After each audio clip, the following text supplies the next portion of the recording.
Nothing was growing in there, not kochia, not foxtail barley, nothing.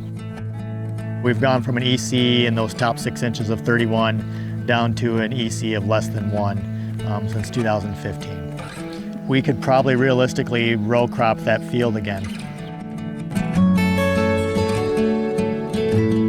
The Salinity Restoration Demonstration Area on Cain Creek Farm in Beetle County in South Dakota. This plot had been in cropland for many decades. Really low crop diversity, heavy tillage, usually in the spring. And the Conservation District noticed some areas of lower production within that field. And then it became very evident what those areas were and what was causing it, and that was salinity.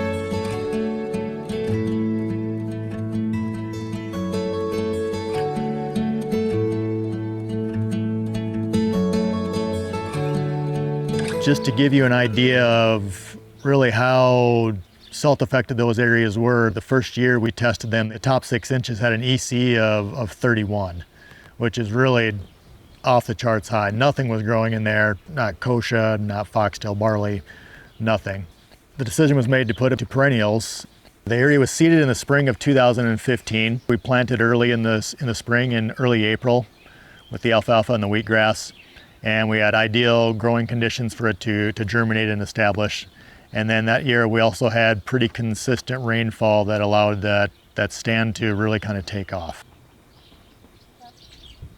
So the standard we look for, what we classify as a saline soil, is an EC of 4. But it was at 31 EC that first year.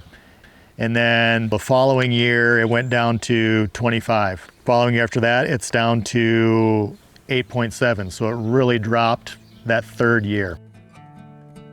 And so we've gone from an EC in those top 6 inches of 31 down to an EC of less than 1 since 2015.